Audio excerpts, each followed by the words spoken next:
Oregon looking for their first base runner. Here's Mason Neville, who was set down swinging on 3 pitches to open up the ball game for Oregon. Off speed in there. Strike 1. Took 20 pitches for Shunk to get through the first 2, took 9 to get through the third. He's just been in cruise control.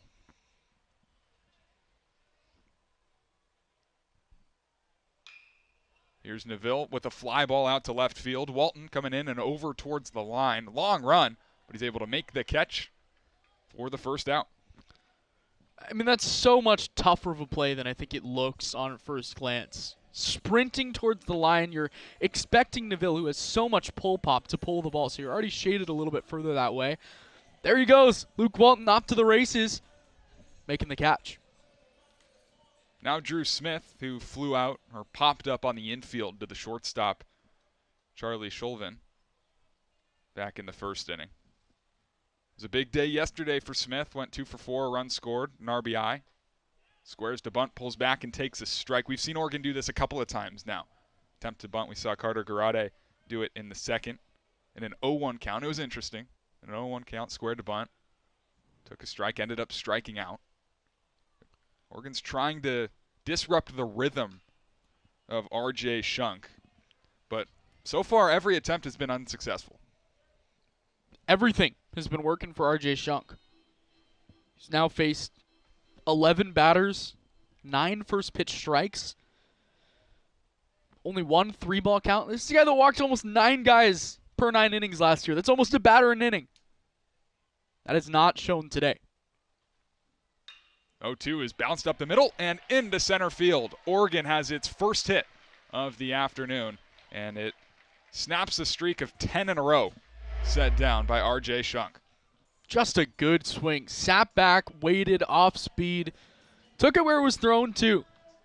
Going the other way. That's what Drew Smith is best at. He's not going to hit 15, 20 home runs a year, but he's going to put the ball in play. He's not going to strike out. Just a good professional hitter. Now Jacob Walsh with ground out to shortstop so far on his line. Pretty big lead for Smith as he leans towards second. Not going to be going as the first pitch to Walsh misses low.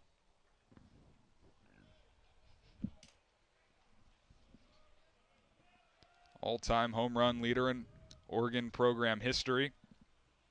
Walsh hit the first. It was only fitting of this year. Takes a big cut at this one, but he's way out in front of it. The count evens. I think when he fell behind, or fell ahead, I guess you could say, of Shunk, he was not expecting slider. You could see it in the swing. 1-1. Another slider. This one on the edge. Called for strike 2. But Shunk is so comfortable. All 3 pitches. The fastball, the changeup, the slider, it feels like he can throw them at any point, especially with that slider. We saw it yesterday with all 5 of Toledo's pitchers. They were all attacking the zone relentlessly all game long. 1-2 pitch here, swung on and missed. He gets Walsh to chase. It's his 3rd strikeout and the 2nd out here in the bottom of the 4th inning. Lefty, that's so dangerous. Look at where that pitch started. It starts right about Jacob Walsh's front thigh, then goes into the other batter's box. And from that cross motion release, I don't know how you hit that. You don't. It's what he's gotten 3 lefties now on so far. Neville in the first, same pitch. Slider down and away. Garade. That was in the 3rd. Now Walsh here. Still Smith on first base, and now Anton Arrows. Switch hitter batting from the right side. Pops the first pitch, fouling out of play. So 0-1. Oregon and Toledo here in the 2nd game of the season after Oregon took home a comfortable opening day victory, 9-2 yesterday. Looking to just break through on the offensive end here. Only 1 hit. It was the Drew Smith 1-out single here.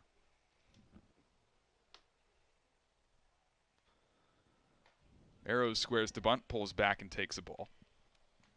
Arrows attacked a 2-0 fastball back in the 2nd inning, but flew out to center field. It was a good swing, just got a little bit under it.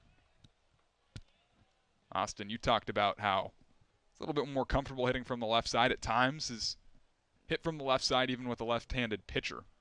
1-1 here, line drive left field. It'll drop in front of Luke Walton. And a 2-out base knock for Anson Arrows. Ducks have something going here with 2 outs in the 4th. Something cooking. Good swing from Arrows. Again, Oregon's starting to just hit it where it's thrown, not trying to do too much. That one down in the zone. Keep the bat head flat. Good piece. Here's Jeffrey Hurd, Oregon's right fielder. Flew out to center field after working a full count. Attacked the first pitch quite often yesterday. We'll see what he does here. Runner in scoring position. Oregon looking to break the scoreless tie here in the bottom of the 4th inning. First pitch swinging and a line drive out to left center field. Lito and Walton going back. Walton dives and he makes the catch on the warning track. Luke Walton again takes 2 runs off the board and an extra base hit away from Jeffrey Hurd. RJ Shunk escapes the 4th inning with a little help from his friend out in left. We've played 4 scoreless here on Big Ten Plus. 11-0 Iowa, 6 minutes into the first quarter. Oregon 0 of 7 from the field. Looking to get something going. Whitfield in the Oregon O. Hard to the left wing for Falatea. Eyeing down Guyton. We'll just swing it back out to the top of the key, and Deja Kelly steps up inside, works herself to the far corner, loses the handle. 10 seconds to shoot, floats it back out to Whitfield. Dangerous passes here for Oregon, and a dangerous pass will sail out of bounds. Another Oregon turnover. That's number 4 on the game already. Iowa putting the clamps down on this Ducks offense. Again, I say defensive intensity there. Even the bench is into it. In that corner where Deja Kelly nearly lost it, the whole bench was standing up, clapping right in her face. Iowa has the intensity in this match. So left to right they'll work. Guyton on the near wing. Ball overhead, trying to find something inside instead. Floats it out to Olsen, nearly poked away by Sophia Bell, but Olsen able to regather. 10 seconds on the shot clock. Right wing. A falter, stepped up inside, finds Feuerbach on the far wing. She'll fire a 3, and it misses everything. Deja Kelly pulls it in. Transition offense for the Ducks, trying to find their first basket of the game. Rambis top of the key. Right wing Falatea works around a screen, picks up her dribble. They'll swing it into the corner for Deja Kelly. Drives inside, spins back out right, finds Whitfield. Whitfield lets it fly from deep and connects. Oregon finally on the board. They'll cut it to an 8-point deficit. It's 11-3, and this crowd has something to cheer for. 2:45 to go in the first quarter. Guyton near side, ball overhead. Surveys, kicks it out left. They'll swing it to the far side. Feuerbach left wide open, and she responds. 14-3, just like that. It's an 11-point lead again. 5 of the last 7 Iowa is from the field. Falatea from the nail, pulls it out for Whitfield. Whitfield in the far corner, going to drive baseline with her right. Baseball pass is taken away by Feuerbach. Feuerbach 1-on-2 with Kelly, and Falatea will kick it out to Guyton, who steps inside, misses the 15-foot J. Kelly on the board, other way they go.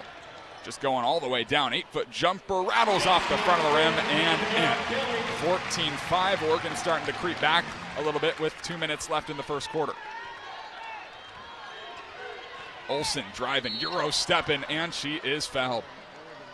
It'll go against Sarah Rambis. Correction, Deja Kelly. It's her first team foul. Her first personal foul, rather.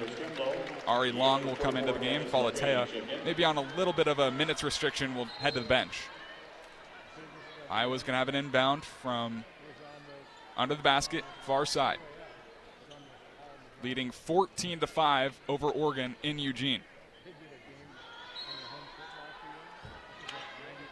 Olsen to inbound. She triggers it, but there's a foul called, a charge on Iowa. Whitfield hit the deck hard, and Oregon able to get possession of the basketball back. Yeah, on that screen there, you just can't poke out that elbow and just make it look like you're trying to throw the offensive man off balance. So Guyton meets Kelly in the backcourt. Minute 45 to go in the first quarter. Long gets swarmed pretty heavily by Stremlo. Finds Rambis, back to Long. Free throw line extended, far side, pulls it back out. Bell inside, now swings it out to Whitfield. Extra pass. Here's a triple from Ari Long. Hits off the backboard, nothing else. Iowa pulls it in. Another rebound for Iowa. That's already 9 on the afternoon. In the corner. A Falters pass inside, deflected by Sarah Rambis. It'll stay here. Trying to find Addison O'Grady on the left block.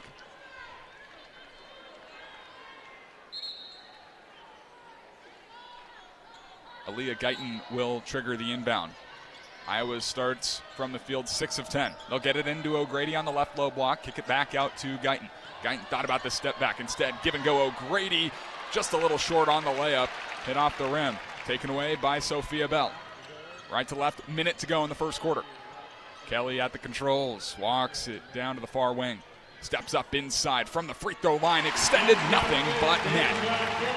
Oregon cuts the deficit in half. 14-7, Iowa still leads. Getting her second try against Chase Mueller. Was the first batter that Mueller faced in the first. Got her to pop out to third. Thompson looking for a little bit of revenge, as this one's grounded to third, a foul ball. 0-2. Tristan Thompson certainly starting to heat up, has hits in her last 7 games.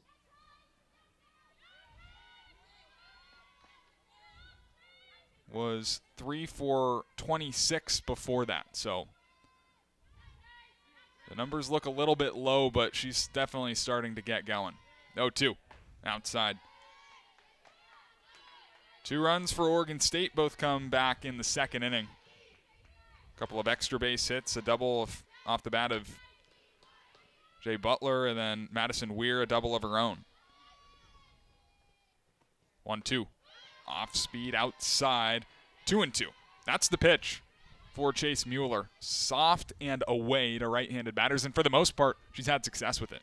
And for the last note on Tristan Thompson, last year only 7 hits on the year against, as an Indiana Hoosier, but now completely surpassed that mark. But right here, she gets a swing and a miss and a strikeout. Yeah, Mueller gets Thompson to chase. A strikeout to start the third. It's the second punchy for Chase Mueller. We'll bring up Paige Bambarger. Grounded out back to Mueller in the first inning. That ended the first inning. First pitch. Off the outside, 1-0. Oregon State looking to get back to even on the weekend. Dropped the first 2 games they played. One on Friday against Florida State, 8-0. Shutout victory for the Seminoles. And then again in the morning yesterday, 8-2. Oregon State never led in the game, but it was much more competitive. The at-bats were super solid for Oregon State, and even though it was a 6-run win for Florida State, it felt a lot closer than that. 2-1 on Paige Bambarger. And then, of course, 5-2 win over Oregon last night. In front of the Oregon home crowd, this place was packed. That is certainly a statement win, and exactly what you want to do. The Oregon State Beavers coming into town. You know it's always going to be a big matchup, and they were able to take care of business. High vibes over there for the Beavers. 3-1. Mueller to Bambarger. Just a little bit inside. Second walk that Mueller has issued. It's a 1-out walk here in the top of the third. And to add to your point about the win yesterday for Oregon State against Oregon, this team was making a lot of noise, and it felt like for Oregon State and Oregon, not a lot of people took that rivalry very seriously anymore, because with Oregon's move to the Big Ten and Oregon State being left in the Pac-12 and in softball in the West Coast Conference, nobody really took the Beavers seriously as the Ducks did, and Oregon State said, no, we're here to fight, we're here to play. We think we can beat pretty much anybody, even if it is a top 15 team in the country. 0-1 pitch, line drive, left center field. Martinez going back, she's looking up, this one gonna go! Jaya Butler, a 2-run shot. Oregon State takes a 4-0 lead here in the top of the third.